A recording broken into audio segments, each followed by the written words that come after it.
It's the largest military skills competition on the planet. One of the most physically challenging things that a person can go through. They're going to finish this competition fully smoked. The Americans simply call it Sandhurst, from its origins in 1967, when the Royal Military Academy, Sandhurst in England, presented the USA's Academy, West Point, with an officer's sword.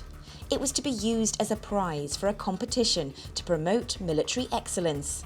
Sandhurst was an internal competition here at West Point until 1992. In 1993, Sandhurst, the one in England, came from across the pond to take on the Americans, and they won. Let's go, let's go. In 1997, Canada joined in, and since 2002, teams from all over the world have taken part.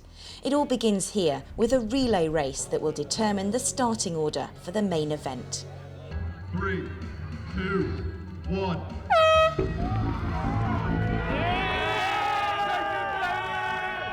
Participation is strictly by invite only. This is not just a competition, but a chance to build friendships and get to know allies. The one country with an automatic place is the UK, but there are a few consistent returnees like Canada, Japan and South Korea, and for obvious reasons this year NATO looms large, with Norway and Finland joining for the very first time. The US Military Training Academy here at West Point is mandated by Congress to train 4,400 officer cadets every year. And it's huge, over 40 square miles with all its training areas. The main competition is comprised of 14 events over 48 hours spread right across the campus, designed to test the basic skills needed to survive and thrive in a combat environment, from physical endurance to shooting to communications and combat medicine. The visiting teams now have 2 days to try out the various events and hopefully slightly alleviate the home team advantage. First up, the British try out the M17 pistol, not a weapon they normally use. Anybody not fired a pistol before? Awesome. You see any wildlife on the range today? Wave your hand, y'all ceasefire, let us know. Please don't shoot the animals. There shouldn't be any out there, but we've had deer, bear, and turkeys out there before.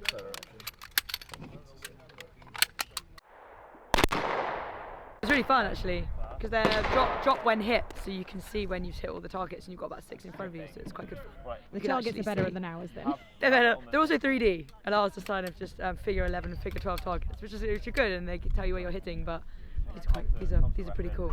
And what about this compared to the Glock? Yeah, it's cool. I mean, it's got a safety. I feel a bit more like reassured. I think we've got we keep ours in a holster, and the holster is the safety for the Glocks.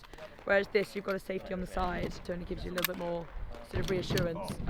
And they're pretty much very similar. Like all of the taking apart, putting back together, the weapons. Most of the weapons handling is pretty similar to our Glock, so it's not too much of a disadvantage going to the competition. It's like that. Like that. Another event will be to don full US chemical, biological, radiological and nuclear protective gear and then conduct some sort of task. Communicating alone, I found, was probably going to be difficult, though Sandhurst are hopefully slightly more proficient. Gas, gas, gas.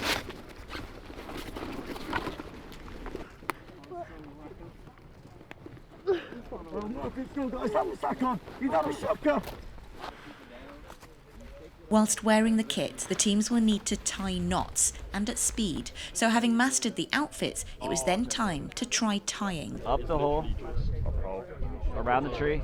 So get the bunny, strangle it, put it through its face. I think. Hang on. For years, the Sandhurst Cup was dominated by the UK, with occasional wins from Canada. Then the US grew tired of losing and built a team whose sole purpose was to train and compete in military skills competitions. Let me introduce Uzma Black and Uzma Gold. Message for the British. Seems like nice team, but just so they know they're not going to win it this year, they're not going to take the sword from us. So we'll see them out there on the fields of friendly strife. This year, representing the Royal Military Academy Sandhurst, we have the red team and the blue team. I ask them who are the ones to beat. It feels like everyone's out to get us, to be honest. So, Does it really? Yeah, I think the Americans have definitely got it in for us. Is this like the Eurovision Song Contest? It's like no one wants us to win. Yeah, except it won't be nil points for us this time. So. Ooh, fighting talk. Fighting talk. You'll like to make a lot of noise. and I think we're more shut up and just get on with it. I don't think there's anything particularly fearing. Not a massive fan of running, and there's a lot of running, but it's fine. Alec, come on! Faster, faster, let's go! You gotta push it! You gotta push it! Coaching the Sandhurst teams is Captain TJ Eddy. He's in the UK on exchange from the US. A lot of them love to make fun of my American accent. It's been nice coming to West Point and giving them a little bit back here now that I'm no longer the minority, but the majority here. So getting to tease them on their idiosyncrasies has been a bit of a pleasure before I go back to my prisoner exchange at the Royal Military Academy Sandhurst. The uniqueness about the Brits is that they are overly calm in most situations. They seem the calmest and the most relaxed of all the teams here, which I'm hoping will translate into them performing very well tomorrow. So the Scandinavian countries are quite big this year. Can I talk to you? Yeah, of course. Are you Norway?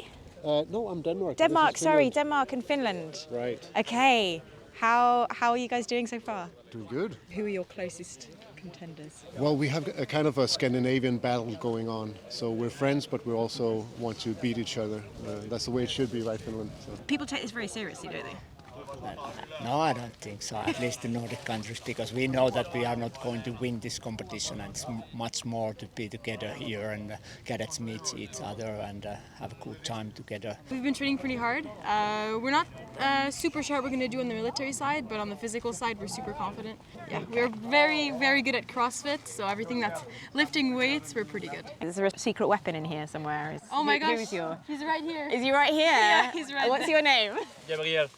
The Canadian team this year also seemed to be powered by mullets, not a tactic adopted by the Americans. Yes, the Canadians, they've embraced the mullet. We prefer a nice combed head of hair, clean cut, and that's our secret sauce. Let's go! The relay race created an initial leaderboard, with the British coming in an impressive 4th and very respectable 18th out of 48 teams. Based on this, the next stage of the competition was a military version of the NFL draft, whereby teams had to fight it out to determine which event they would start at and who they'd be up against. Squad leaders were intentionally separated from their teams to put them under pressure. It was a good opportunity for patch trading and to ramp up the fighting talk. Canada's Royal Military College Asia elects to start at lane 7, and I challenge any team that think they can beat us to start with us.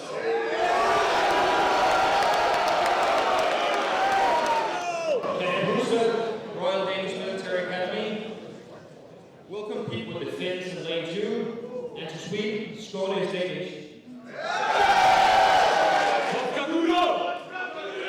By the end of the night, the starting order was in place, with the British Blues up against Japan, Norway, Arkansas, Minnesota and Marquette, and the Reds in a group with Finland, Denmark, Vermont, Pennsylvania and Virginia.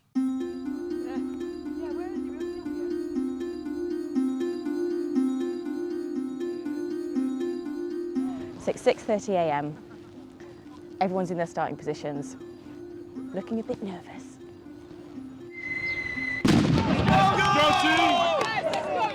The UK Red Team begin with grenade throwing before moving on swiftly to event 2 on the lake.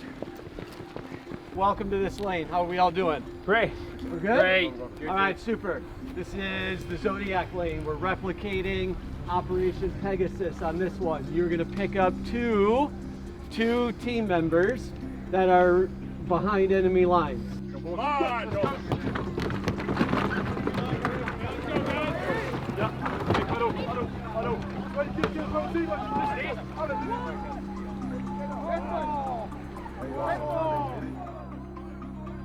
How are the UK doing? They're killing it. They might get a record time. I don't know. Yes, Red! Hold it out! Hold the boat! Use the paddle official closer in! Get the boat, get the boat, get the boat, get up! Paddle in the boat, paddle in the boat! There you go. Right, quick, let's go that side. Go! 3! 3! Fucking go! Left, left, left!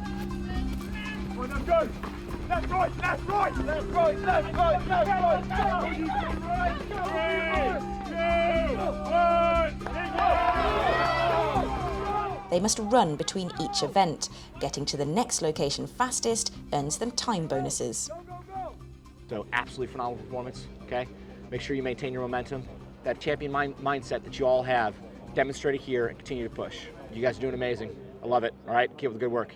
You've got a red 2x2 with the white and the grey ramp sticking out to the right over.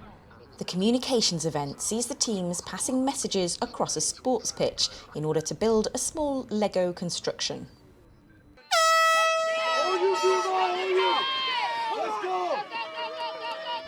Catch this person, you're good. Catch him at the end of the hill. Catch him. Come on, Sam, let's go. What I think I'm seeing is a real sense of competition, but above all else, a great sense of camaraderie. Yeah, these people will operate around the world together throughout their careers, so they're going to recognise faces somewhere else in the near future, in some way dangerous, and that's why these competitions are so important.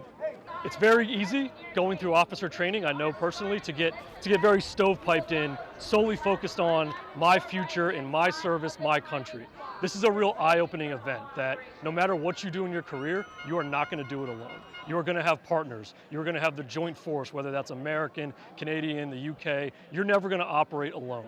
So you need to develop those leadership skills and those interpersonal skills to work with a variety of cultures and other militaries. And that's what you get to do here for probably the 1 or 2 weeks a year that everyone comes together here and leaves their home academy. You get to experience what that's going to be like when you operate as a coalition, as a joint force. What's next? Right, so this is going to be the weapons lane, so they'll have to do some sort of physical event in the first half of it, and then they'll have to move down and assemble and disassemble a M249 and an M240 Bravo, both U.S. weapon systems that the Brits don't have. Are they any good at it?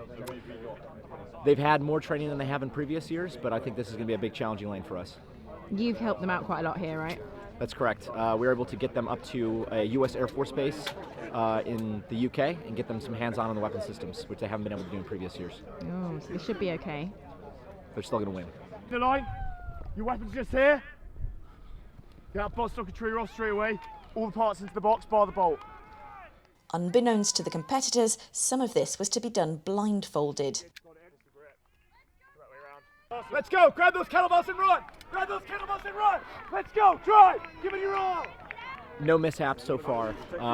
Consistently, though, I think our movements between lanes could be a little bit better.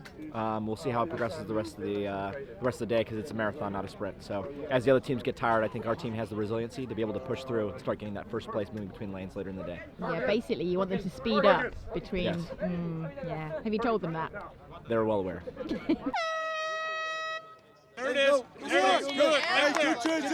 Functional fitness was a never-ending, exhausting stream of medicine ball throwing, wheelbarrows, I'm not sure if they have a technical name, and up and overs. But the Finns were still happy to be alive. Go Finland! How are you doing? Well, we're doing pretty well, thanks. We have been very, very excited to coming here in the United States. This is the first time that Finland have ever competed in Sandhurst. So this has been so great experience for all of us. And now the day, wonderful.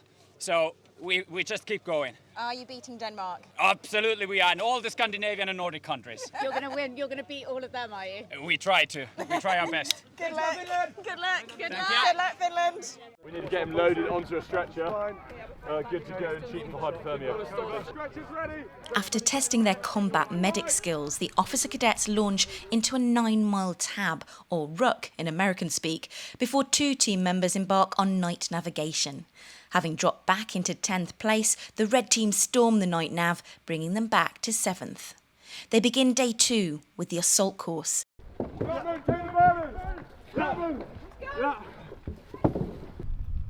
Then onto marksmanship, firing the M4 carbine. Go! Next is call for fire. Welcome, this is Mackenzie Bravo 1. Add 100. Over.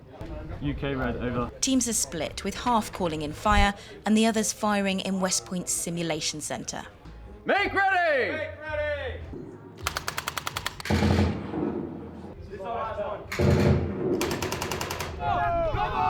The last event, the Crucible. 48 teams of exhausted officer cadets from 16 countries make it through the finish line, and finally their marathon is complete. The nations celebrate in their own individual ways. They have just a short wait now before the overall winners of this year's Sandhurst Cup will be revealed.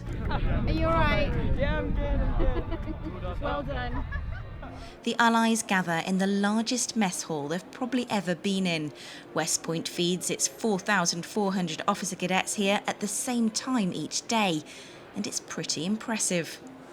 Canada thought they and their mullets had done enough, but in the end it was Uzma Black who brought it home. Canada second and the US Air Force Academy third. UK Red and Blue finally placed 14th and 35th. Coach Captain Eddie has the final word. So coming here as an American officer leading the UK team, I thought I would have some divided loyalties between the United States and the United Kingdom, but I showed up 100% rooting for both Red and Blue from the UK. Both performed phenomenally, and it's been an absolute honor to lead both teams. I will say that it's been absolutely reassuring that, considering a land war in Europe and rising tensions in the Pacific, seeing our friends and allies performing to such a high standard reassures you that our alliances could not be any stronger, and that the people that we'll be fighting alongside someday are just as good as we are. The team couldn't be more cohesive. Hannah King, Forces News at West Point, USA. Thanks for watching. For more from Forces News, like and subscribe to our channel.